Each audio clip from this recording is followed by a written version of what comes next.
Es el título esta mañana del mensaje. Empecemos. Hubo 10 plagas. Todos sabemos, venimos con la historia referente de la Torá. Voy a utilizar esos términos hebreos, algunos lo identifican, otros no. No me voy a detener mucho en la explicación para que usted pueda desarrollar más su agilidad cerebral. 10 plagas, dicen los tecnócratas, 7 plagas primero y 3 plagas después. Es interesante ese dato de esa división, bendito el Señor, una división que se nota en la lectura profunda de la palabra del Señor. Todo un panorama espiritual. ¿Por qué dividieron las plagas en 2 segmentos? Primero 7 y luego 3. ¿Qué tiene de especiales estas 3 plagas? Las plagas, así como lastimaban a los egipcios, asimismo también curaban a Israel. Lastimaban a los egipcios, curaban a Israel, porque Israel necesitaba ser sanado en su interior y en su exterior, que es algo que veremos o estaremos desglosando en la medida que va avanzando el mensaje. Algo bueno le pasaba a Israel cuando algo malo le pasaba a los egipcios. Por ejemplo, la plaga de sangre está en el libro de Éxodo, el capítulo 7, el versículo 14. Los que tengan una Biblia, por favor, ábranla. El corazón de Faraón está endurecido, no quiere dejar ir a mi pueblo, pero empezó la plaga de sangre.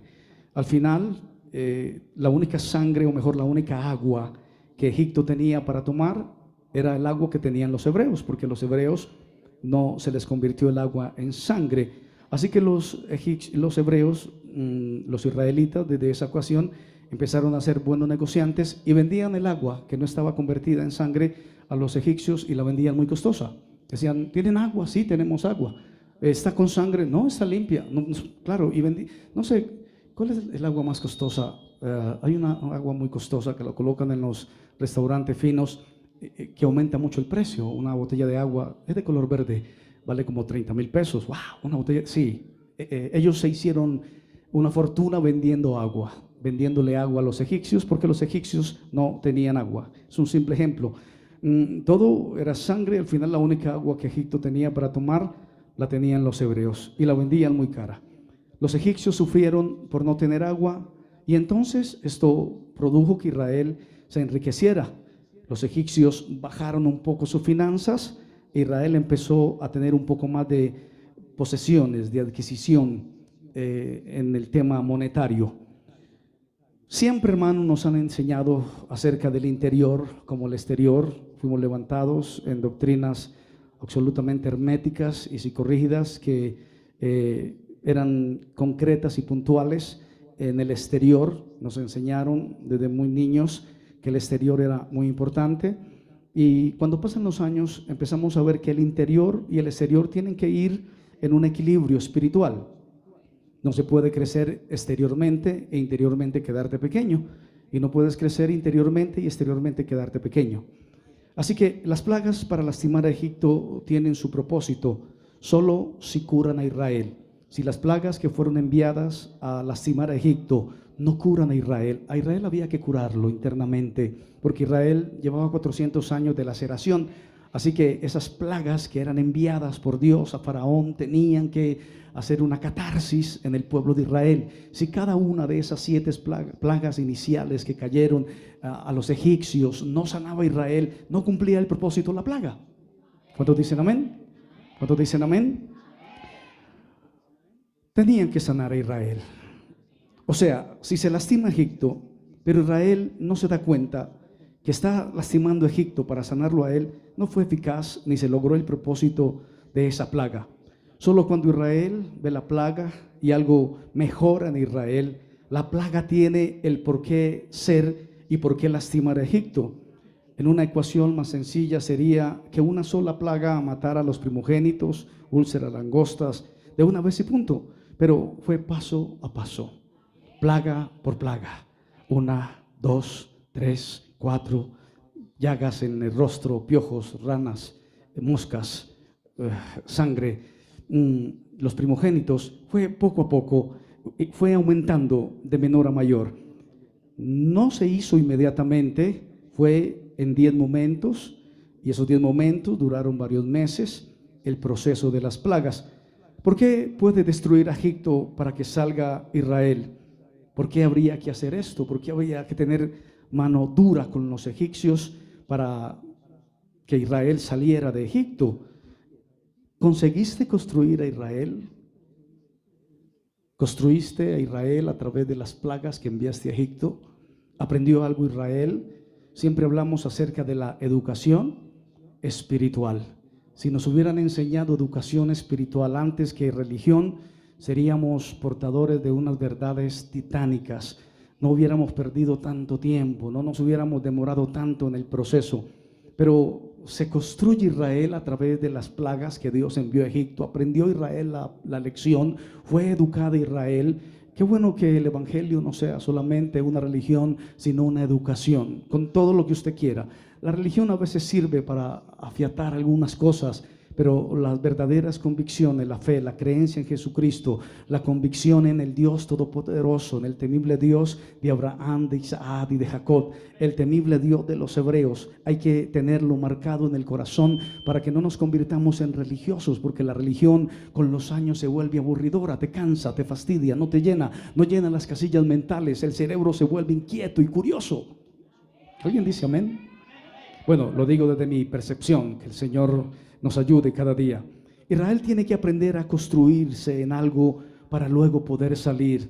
Tenía que tener un piso donde soportar. ¿Recuerdan la analogía de los 50 kilos? Si alguien lleva 50 kilos, solamente puede llevar 50 kilos, no le pueden poner otros 50. Pero si alguien tiene las piernas fortificadas, te ponen 50 y hasta 100. Aleluya, bendito el Señor. Y al que tiene, ¿qué pasa? Se le da más. Y al que no tiene, ¿qué pasa?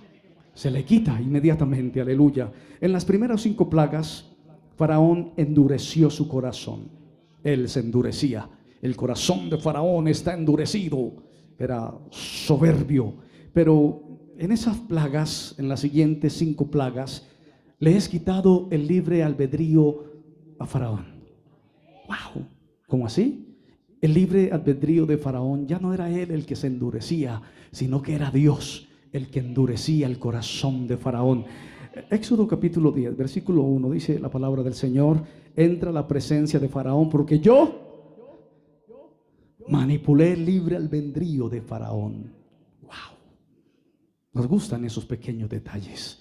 Yo manipulé el libre albedrío de Faraón. Anteriormente, en las primeras 5 plagas, Faraón era duro y decía: soy una potencia, soy un Dios con de pequeña. Conozco las ciencias naturales y ocultas de Ramsés y de los dioses que ellos tenían. Vamos a vencer al Dios de los hebreos. Pero las siguientes 5 plagas, el libre albedrío de Faraón es tocado por Dios. Y sucede exactamente después del granizo. Aleluya. Después del granizo. Cuando vemos el capítulo 9, el versículo 34, dice: viendo Faraón que la lluvia había cesado y el granizo y los truenos se fueron, se obstinó en pecar. Dijo: no, ya vencimos, ya lo logramos. Ya no está el granizo ni los truenos. ¿Se imaginan el granizo como pelotas de fútbol cayendo a la tierra, ¡plá, plá!, destruyéndolo todo? Pues Moisés salió, oró, cesó el granizo, cesaron los truenos, y entonces Faraón dijo: ya, lo logramos, conquistamos, ganamos. Y entonces se obstinó en pecar. Oh, hermanos, qué terrible la obstinación al pecar. Amén. Nos metemos en graves problemas con Dios. Bendito el nombre del Señor. Y en este versículo entra la presencia de Faraón, porque yo he endurecido su corazón y el corazón de sus siervos, para mostrar entre ellos mis grandes señales. Amén. ¿Cuántos dicen amén? Es diferente. Dice: el corazón de Faraón se endureció, no que Dios lo endureció. Hay una diferencia en el 9 y en el 10. Primero él se endurece, pero luego Dios le endurece el corazón. Dicen los que saben, los que estudian, ¿por qué en la 7ª plaga se endurece el corazón de este hombre? Exactamente, 10 plagas para construir a Israel. Algunas personas que son expertas en la traducción de la lengua hebrea, la lengua santa, dicen que 7 es el número de la naturaleza, el número del cuerpo. El mundo creado o fue creado en 7 días. Cada plaga llegó para reorganizar y reorientar y reeducar a Israel. y a entender mejor el por qué tiene que salir de Egipto. Amén. ¿Por qué tenían que? Ellos se quejaron ante Dios, pero empezaron a ser bendecidos dentro de Egipto. Recuerden que vendieron algo, olvidaron lo que vendieron. ¿Qué estaban vendiendo los israelitas? El agua. Ya tenían un poco más de dinero, un poco más de libertad. Bendito el Señor.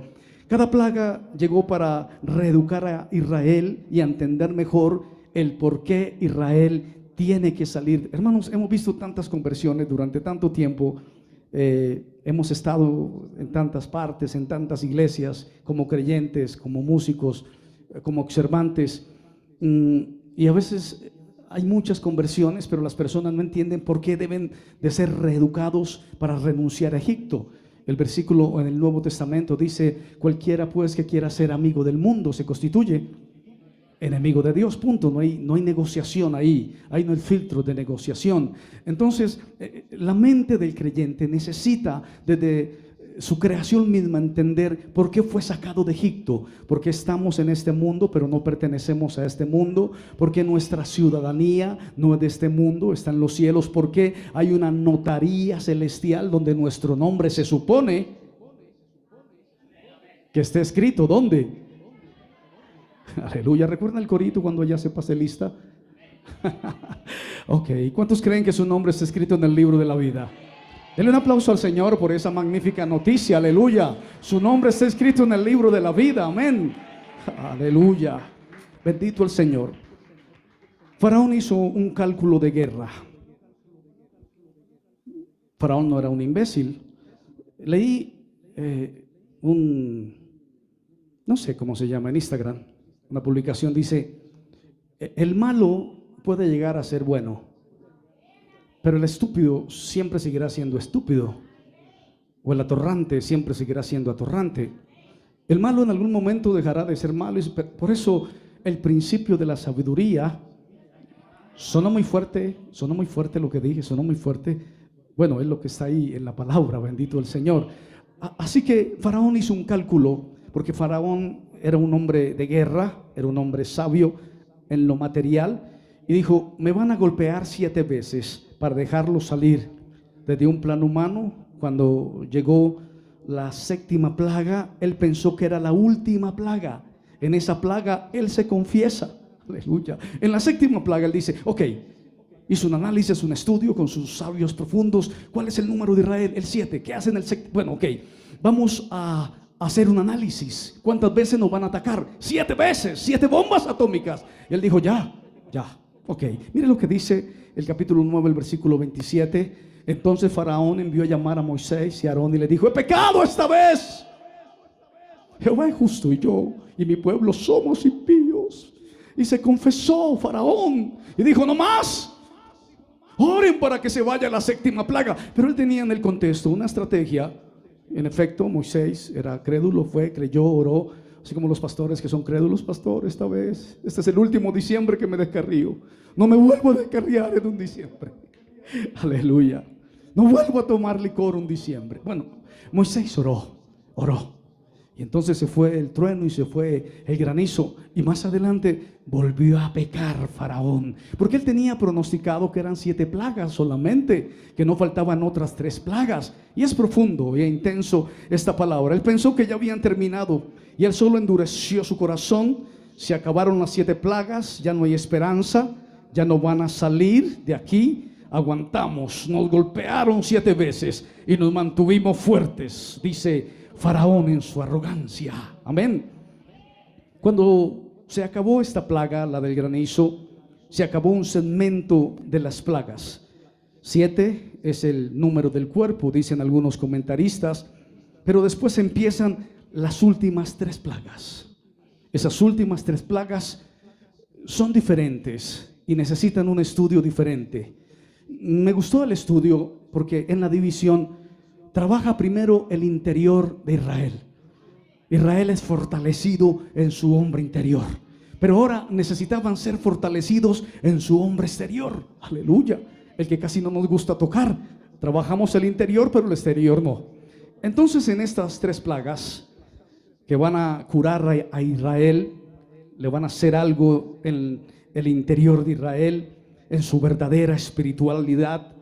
O sea, ya estaban un poco con dinero, ya tenían fuerzas, tenían muchas cosas materiales, pero todavía no estaban listos para salir.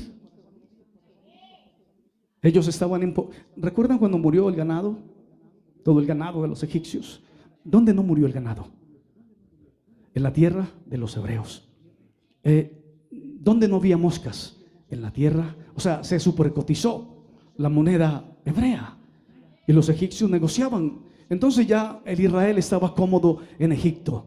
Ya tenían algo de dinero, ya no los estaban aprisionando tanto, ya no tenían la bota encima del cuello de ellos, ya tenían cierta libertad. Habían pasado 7 plagas, Faraón se había arrepentido, se había vuelto a endurecer, el pueblo estaba un poco cómodo porque había un poco de dinero. Por allá recordamos algunos predicadores y algunos evangelistas que decían que donde hay plata no hay fe. Porque dice el libro de Eclesiastés que el dinero sirve para todo. Los hermanos que están casados, le decía yo a un hermano que se va a casar este año, con lo único que no puede fallar es con el dinero. Fállale en el genio, fállale en el orden, fállale en lo que sea, pero sea un buen proveedor. Porque cuando usted es un mal proveedor, le abren la puerta, la ventana, y lo tiran en la nevera vacía, ahí lo tiran. No vaya a fallar con el dinero. Y la iglesia, o mejor el Israel, después de las 7 plagas, ya estaba cómodo, estaban tranquilos.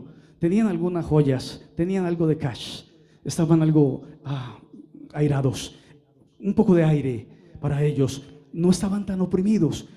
Todavía no se había terminado la educación del pueblo de Israel. Dios todavía no había terminado de educar a su pueblo. Qué hermoso es llegar a una iglesia y sentir que la iglesia es educada para con Dios, que hay educación. Siempre digo algo: usted puede crecer, desarrollarse, reproducirse, envejecerse sin saber leer ni escribir. Que su firma sea una cruz o la huella del dedo. Puede hacerlo, pero es mejor cuando usted puede tener cierto conocimiento. Qué bueno tener un segundo idioma. Cuando usted llega a un aeropuerto y mira para todos lados y lo único que ve es dolor y sufrimiento porque no entiende un taco lo que le están diciendo. Se acerca a alguien donde usted lo entrevista y usted, bueno, en cierta época no había traductor. Usted, I don't know Spanish. Y usted queda solo en el mundo. No sé, son experiencias terribles. Pero cuando una persona tiene un poco de educación, se defiende un poco, al menos entiende qué es un aeropuerto, qué es un avión, qué es una aplicación, entonces va un poco más segura. Y es muy gracioso porque cuando hay turistas, hacen paquetes con personas, 4 o 5 personas, siempre buscan un bilingüe. Si es posible, le pagan la mitad del pasaje para que les salve las vacaciones. Y entonces el bilingüe siempre tiene un doble trabajo porque está traduciendo. Llega al aeropuerto, traduce por todos. Llega al restaurante, traduce por todos. Llega al Airbnb, traduce por todos. Llega a la playa, traduce por todos. Amén. Hay algunas iglesias que no están conectadas con la educación espiritual. Y la educación espiritual es interna, no es externa. Cuando uno es educado internamente, lámpara es a mis pies tu palabra y lumbrera. ¿Con qué limpiará el joven su camino? Con guardar tu palabra, aleluya. Escríbelas en la tabla de tu corazón, tatúalas, aleluya. Átalas en tu mano. Los israelitas hacen algo acá, no sé cómo se llama. Es un cordoncito negro, se lo colocan ahí y van repitiendo las oraciones. Amén. Tienen en su cabeza también ahí algo que les recuerda que tienen que tener educación espiritual. Lo que tanto escasea en la iglesia occidental. Se llenan bodegas, se llenan escenarios, se llenan coliseos, se llenan lo que sea. Pero no sé si se llega a llenar la intelectualidad espiritual del creyente, del oyente. Se dice que hay que predicar de corazón a corazón para que la palabra llegue al corazón. Si se predica nasalmente, esa prédica no va a llegar, solamente va a mover las emociones. Pero cuando el corazón está predicando, hay una comunicación de corazón a corazón. A su nombre la gloria. Continuemos. Y entonces, ellos tenían muchas cosas materiales. Todavía no estaban listos para salir, no estaban listos para pedir o para vivir en el mundo de algo que se llama fe. Aleluya. Qué bueno es aprender a vivir en el mundo que se llama fe. Es pues la fe, la certeza de lo que se espera y la firme convicción de lo que no se ve. El libro de Salmos, el capítulo 24, el versículo 4 dice: el limpio de manos y puro de corazón a corazón, el que no ha elevado su alma a cosas vanas, ni jurado con engaño.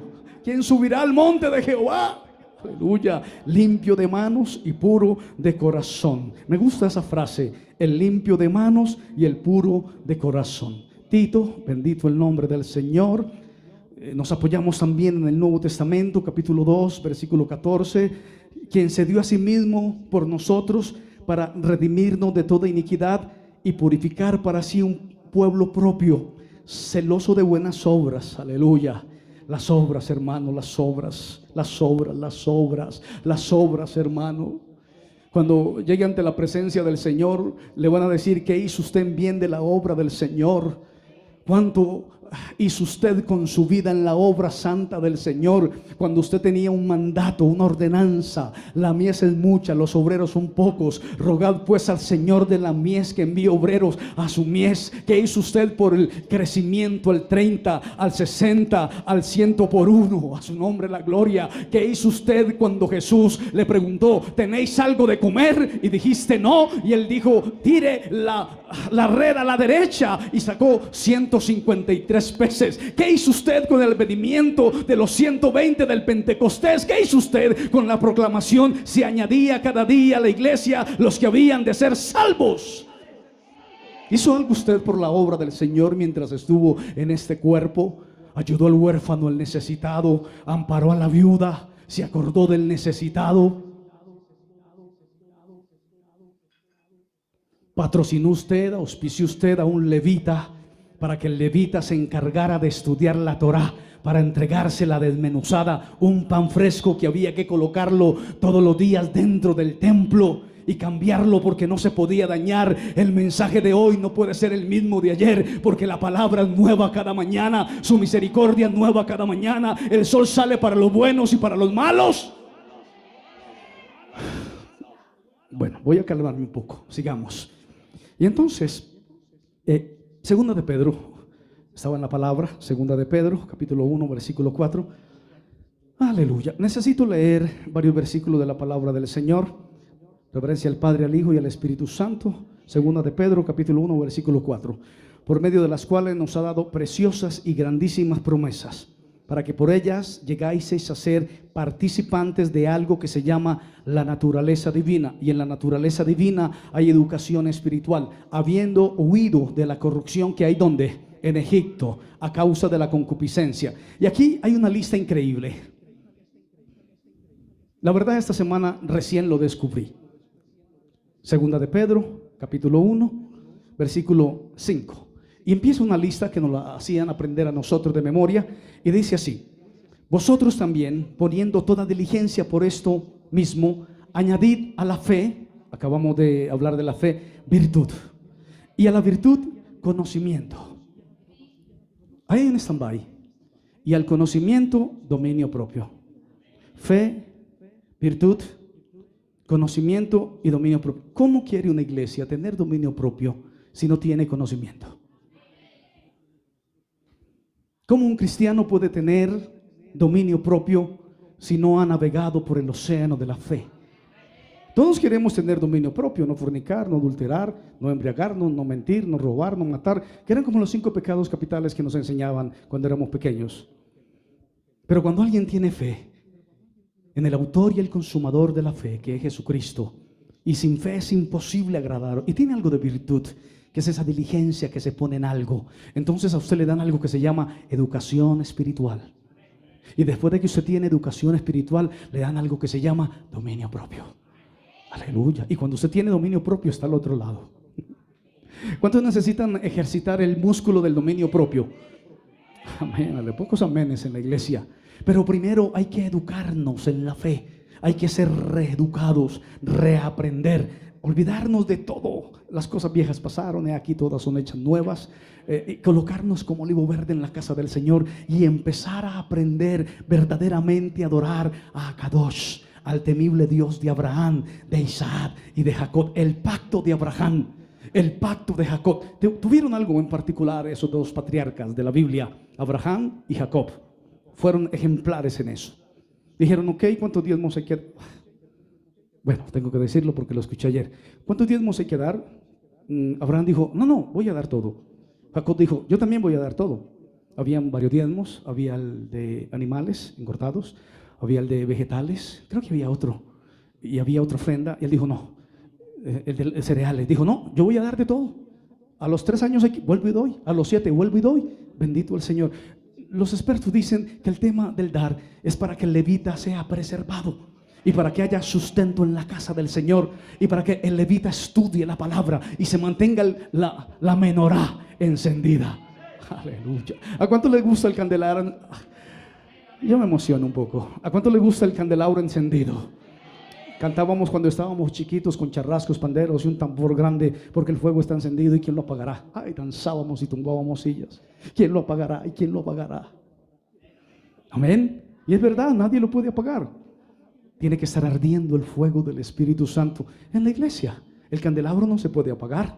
Más adelante veremos una analogía referente en eso. Continuemos. Fe, virtud, virtud igual al conocimiento, conocimiento, dominio propio. Y hay otra frase ahí extraña, no se usa casi, son mensajes que no se usan casi. Tengo que decirlo, se llama afecto fraternal. Punto. La fraternidad de la iglesia, la unidad de la iglesia, la unidad del equipo, la unidad del cuerpo, la unidad de los miembros, la unidad de los adoradores, la unidad de la membresía, la unidad de aquellos que fueron redimidos. Es lo más difícil, fue lo más difícil en esas últimas 3 plagas, unificar el pensamiento reeducado de los israelitas. Aleluya. Porque usted puede vender una doctrina fácil, la gente la compra fácil. Venimos de países occidentales donde aquí nos conquistaron con un espejo y con un pedacito de panela. Salimos todos de esas tribus, de esas etnias. Es fácil, pero tener un encuentro verdadero con la fe, un encuentro como el de Saulo de Tarso, amén, algo así, como Pedro cuando vio a Jesús y estaba desnudo, dijo, ¡ay! Es el Señor. Él se tiró al mar, dijo, uy, yo estaba desnudo, Padre de gloria. Bendita la gloria del Señor. Cuando hay verdadero arrepentimiento y conversiones y educación en la conversión, cuando hay un buen parto, cuando se da luz técnicamente. ¿Recuerdan las hermanas cuando, sobre todo primero se tenían 15 hermanos, 16, 12? Ya las parejas dicen, ay, yo me voy a operar. Hijos no, pero primero eran 15, 12, 16 hijos. Y los partos eran ahí. Cortaban lo que tenían que cortar, lavaban lo que tenían que lavar. Las parteras, la señora esa famosa en el barrio porque era partera, llámela que se le vino. Llegaba la señora, sacaban todos los niños todos para afuera, todo el mundo esperando en el patio a ver que era niño, niña. Ya no, ya usted va, le cuentan las dilataciones, se llama las dilataciones, está en el 10, está en el 6, está en el 8, está en el 9, ya casi la colocan en una habitación especial. Pues necesitamos que las conversiones, los nuevos nacimientos sean con ese cuidado, con esa diligencia en el Señor, y que el niñito nazca como un querubín. Uy, qué bello ese niño, y empiece el cuidado. Antes de los 5 años ya aprenda medianamente las vocales, medianamente a distinguir los colores, medianamente a desenvolverse. A los 10 años ojalá ya esté hablando un segundo idioma, ojalá ya sea un niño que lee la Biblia. Esa cultura oriental es increíble. Uno ve los niños desde pequeñitos, no están con un smartphone, ni siquiera los dejan entrar a ciertas partes de Jerusalén. Están ahí estudiando la Torá, chiquititos, y uno dice, oh, increíble. Están allí estudiando el hebreo, bendito el Señor, traduciendo, escudriñando lo que dicen a través de esa historia y de esa narrativa. Hoy en día es un problema para que los hermanos traigan Biblia a la iglesia. ¿Cuántos trajeron Biblia? Levantan la tablet. Yo recuerdo cuando estábamos pequeños, decía, levanten la mano las Biblias. Todo el mundo con sus Biblias grandes. Levanten la mano los que trajeron el himnario. Todo el mundo levantaba el himnario. A ver los hermanos del charrasco. Ahí estaba el hermano del charrasco. A ver las hermanas del pandero. Ahí estaba la esposa del pastor tocando el pandero. No, y la gente llega con su smartphone, no tienen Biblias. el papel se olvidó. Voy a seguir. Se me sale lo pastoral. Ok, hermanos, hasta acá vamos bien. No tenían ese deseo ardiente para esa vida espiritual. Como el siervo brama por la corriente de las aguas, así clama por ti, oh Dios, el alma mía. Amén. Amén. Como el siervo brama por las corrientes de las aguas. Israel no quería salir de Egipto. No, estaban un poco cómodos. Ellos estaban cambiando, estaban en una transición. Primero los azotaban, los despreciaban, los humillaban, los mataban, los azotaban, los despedazaban, les mataban los niños, mataban a todo el que naciera, les ponían a construir ladrillos, pirámides, a pisar el barro, y ya ellos estaban en otro escalón. De más que querían, por favor, no nos despierten temprano a trabajar, no nos golpeen tanto cuando construimos pirámides. O a lo mejor queremos salir para construir nuestras propias pirámides, o que nosotros podamos tener esclavos. O sea, teniendo todavía un pensamiento Egipto. Hay iglesias donde usted llega a la iglesia y lo primero que ve es Egipto. Y dice, wow, se trajeron a Egipto. Usted ve en el altar y dice, qué bueno, están ahí, Egipto. La música me gusta. Oye, me acuerdo de diciembre. Estamos en 46 de diciembre, dicen algunos. Ellos querían un poco de que les sobaran el lomo, pero no querían salir de Egipto. La iglesia tiene que salir de Egipto. Cual sea, grande, pequeña, mediana. Eso no se trata de números, no. Los números es dinero, punto. Se trata de gente educada espiritualmente que quiera salir de Egipto, que esté en medio de Egipto. El Señor dijo, Padre, no te pido que los vuelvas extraterrestres. Lo dijo el Señor en la Biblia. Pero te pido que, a ver los lectores bíblicos, que los guardes del mal. No los vuelvas extraterrestres, déjalos en el mundo, pero guárdalos del maligno, guárdalos del mal, guárdalos de la influencia egipcia. Aleluya. Qué bueno es que la iglesia no tenga una influencia egipcia, que se sienta que somos hebreos, los hebreos de Cristo, amén. El Israel de Cristo.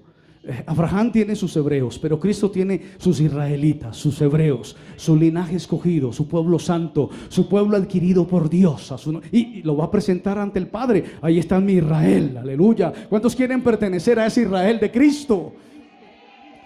Continuemos, todavía tengo un poquitico de tiempo. Así que ellos tenían ese pensamiento egipcio. Dios le entregó un mandato a Israel, un mandato intenso, una orden intensa. No sé si a alguien Dios le ha dado una orden intensa, literal, que usted sabe que la tiene que cumplir. Dios le entregó un mandato a Israel momentos antes de que salgan definitivamente de Egipto. Un mandato bastante curioso y sin duda que se requiere de un tipo especial interés en este estudio. Éxodo capítulo 12, versículo 3, dice la palabra del Señor: hablad a toda la congregación de Israel diciendo, en el día de este mes, tómese un cordero según la familia de los padres, un cordero por familia, un mandato que el Señor les dio. Vamos a cambiar de conciencia, vamos a desarrollar una conciencia de fe. Eso dice este versículo: hablad a toda la congregación de Israel. Díganle, ordénenles, en el 10 de este mes, en el día 10, tómese cada uno un cordero según la familia de los padres. Un cordero por familia. ¿Qué es creer que esa salida de Egipto implica todo un sistema de desarraigo en la vida de Israel? Ellos necesitaban estar dispuestos a dejar todo, a soltar todo. Y si viene algo nuevo, pues mejor que venga. Pero necesitaban estar listos para recibir lo que Dios quería en su vida, en su amor fraternal. Capítulo 12, versículo 13 dice: la sangre os será por señal en las casas donde vosotros estéis, y veré la sangre y pasaré de vosotros, y no habrá en vosotros plaga de mortandad cuando hiera la tierra de Egipto. Versículo 24 dice la palabra del Señor: guardaréis esto por estatuto para vosotros y para vuestros hijos para siempre. El versículo 26 dice: y cuando dijeren vuestros hijos, ¿qué es este rito vuestro? Se llama la misuzá. Se coloca en todas las puertas de las propiedades de los judíos. Es una oración especial, escrita con una tinta especial, en un pergamino especial, por un rabino especial. Y cuando un judío pasa al lado de la misuzá, coloca su mano, la lleva a su frente y la eleva al Padre. Todavía lo cumplen. Cuando usted va a casa de un judío o entra a la propiedad de un judío, ahí está la misuzá. Todo el mundo pregunta: ¿qué es eso? Es recordándoles a los israelitas el desafío que tenían que enfrentar, matando al cordero dentro de sus casas. Y uno dice: wow, ahí tiene que tener un poco de eso. Hechos, por rápido, Hechos capítulo 16, versículo 5, dice la palabra del Señor: así que las iglesias eran confirmadas en la fe y aumentaban el número cada día. Las iglesias eran confirmadas en la fe. Tuve que recordar un episodio romano. ¿Recuerdan la confirmación que hacen los romanos? Gracias a Dios nunca la hice, nací en el evangelio. La confirmación, que lo capacitan un año entero para confirmarlo. El pueblo del Señor necesita ser educado para ser confirmado en la fe. Amén. Porque sin fe, amada iglesia, pequeña o grande, los que nos escuchan, es imposible agradar a Dios. Menos en esta generación que todo lo tiene en la mano y que no se le sujetan ni a Dios ni al diablo. Hay una generación desleal, corrompida, moral. No tienen temor de nada. No se le sujetan primero no se le sujetan a los papás. Porque si el papá le da una cachetada, van y lo demandan. Y entonces demandado tiene que mantenerlo en la casa. Si la mamá le da 2 o 3, con nuestro gran amigo Martín Moreno, va y muestra ya a la comisaría de familia: mire la tortura a la que estoy sometido. Usted sale por Cubo o sale en CNN: madre paisa torturaba a su hijo, fue detenida. Sale la pobre hermana publicada. Amén. Entonces ya esa generación es intocable. Es una generación intocable. Le dicen la generación del cristal. Plin, plin, solo sirve para nada. Es la generación del cristal. Y la gente se vuelve así, digna. Se vuelven dignos. Ay, cuidado, el pastor lanza un sermón que la generación del cristal piensa que es para ellos, porque le hacen el reclamo al pastor. ¿Usted por qué predicó eso? Oye, hermana, disculpe, no era para usted, no se lo tome tan a pecho. ¡Sí, señor! ¡Wow! Pero hay que reeducar a esta generación que está naciendo con bases profundas en el evangelio. Aleluya, confirmarnos en la fe. Si usted no está confirmado en la fe, es como tamo que arrebata el viento, llevado por cualquier viento de doctrina. Pero si usted está confirmado en la fe, hermano, puede pasar lo que pase y usted sigue enamorado. Usted todavía llora cuando canta. Usted todavía siente la presencia del Señor. Usted todavía tiene en su corazón como ese sustico de llegar al culto. Amén. Pero no porque el pastor lo va a poner en disciplina, sino porque usted va a llegar a adorar a Dios. Bendito el nombre del Señor. A su nombre sea la gloria. Entonces, sí, qué bueno. Estos mensajes no arrancan muchos aplausos, pero no es la intención. La intención es informar. Éxodo capítulo 12, seguimos ahí 12. Entonces, un cordero por familia. Se debe tomar un cordero el día 10 del mes de Nisan e ingresarlo a la casa. Esto es intenso. Quiero, por favor, que me prestes atención. Tomabas el cabrito o el cordero, como quieras. Lo llevabas, lo comprabas en el mercado, lo sacabas de rebaño. Recuerda que siempre hay curiosos, vecinos chismosos, siempre. Entonces los egipcios veían como un hebreo cogía un cabrito, lo sacaba del rebaño, lo metía a la casa, lo metía más adentro, un poco más adentro, llegaba hasta la cama, cogía una soguita y lo amarraba. Y lo dejaba 4 días preparándolo para el sacrificio de la Pascua. Hasta ahí todos dicen amén. Uy, qué pesar del corderito, uy, qué valientes. Era todo un escenario, imagínate el tema. Imagínatelo. Sin perro roñoso cuando ladra, te desespera día y noche en tu casa. Imagínate un cabrito. Ve, 4 días. Ve.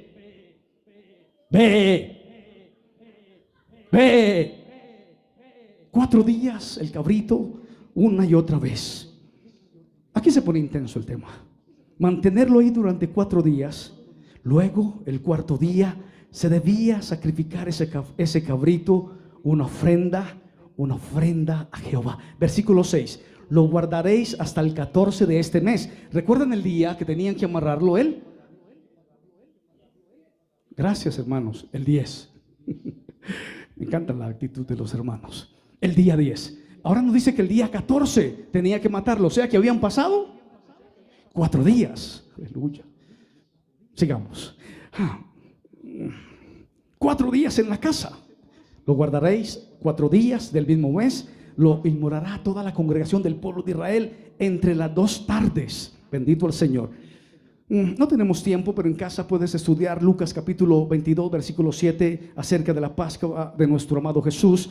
No tengo tiempo para desarrollar ese punto. Toda esa orden de tomar el cabrito, ingresarlo a la casa, amarrarlo a la cama, mantenerlo ahí 4 días, luego ofrendar. Claramente, amada iglesia, es algo que requiere una explicación. ¿Por qué quiso Dios que se tomara ese cabrito, ese corderito el día 10? Dicen los sabios que fue para que cuando los egipcios vean en manos de la familia de Israel los cabritos que estaban amarrados dentro de las casas, ellos iban a decir: ¿por qué están haciendo esto? ¿Para qué están sosteniendo el cabrito dentro de la casa? Los israelitas les pudieran contestar con absoluta firmeza, transmitiendo fe, y le iban a decir: para sacrificarlo y ofrendarlo. Un estudiante de la palabra del Señor tendría que mirar el contexto en Éxodo capítulo 8, versículo 26, lo que significaba esa respuesta. 8:26 dice la palabra del Señor: Moisés respondió: no conviene que hagamos así, porque ofreceríamos a Jehová nuestro Dios la abominación de los egipcios. He aquí, si sacrificáramos la abominación de los egipcios delante de ellos, ¿no nos apedrearían? ¿Por qué? Porque los egipcios adoraban a esos pequeños becerros. Ahí lo dice la palabra del Señor. Siempre ha estado ahí, la verdad. No tienes que ser teólogo no, ahí ha estado siempre. Solo es una lectura detallada. Necesito tu imaginación. Cuando eras romano, se veías que alguien cogía uno de esos muñecos que tú tenías, lo metías a la casa, tú te dabas cuenta que estaba ahí 4 días, pasabas por la ventana, mirabas, ahí estaba, volvías, y el 4.º día ves que lo están sacrificando, dándole con un martillo. ¡Ay! ¿Qué le está haciendo el divino niño? El divino rostro.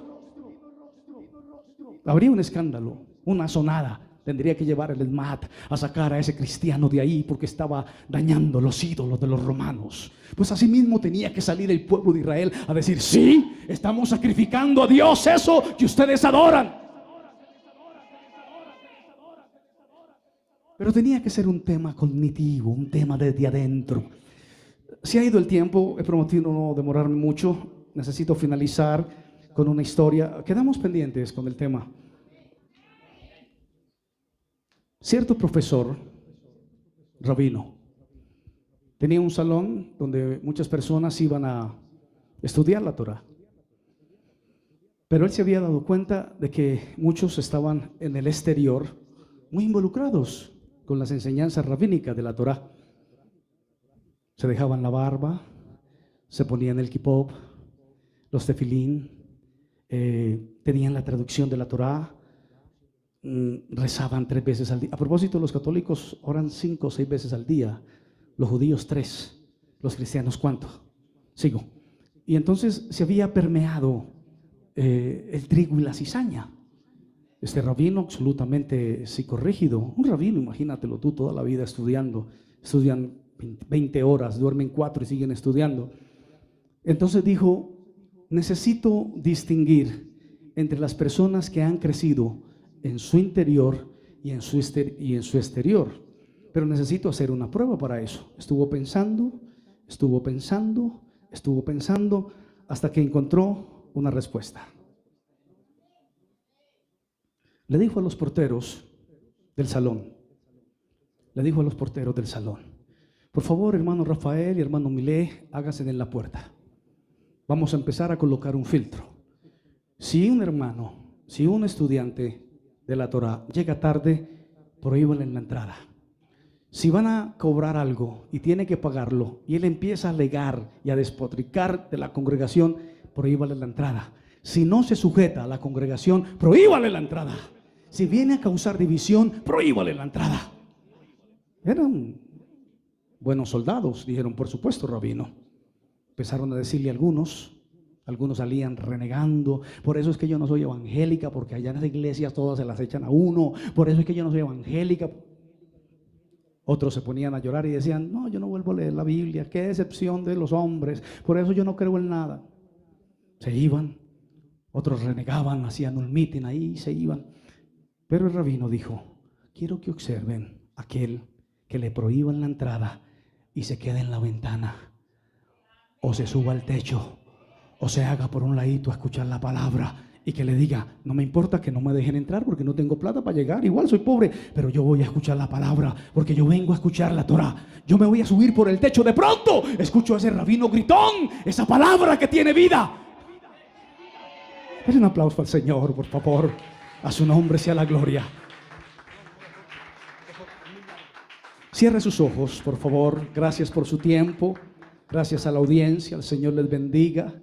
Vamos a orar a Dios, agradecidos por su misericordia, por su fidelidad. Gracias, Señor. Edúcanos, Señor, con esa educación espiritual que viene del cielo. No permitas que nuestras casillas mentales, nuestro mapeo espiritual esté socavado por extrañas y diversas doctrinas. Permítenos estar fundamentados en la fe inamovible. Señor, gracias por tu presencia.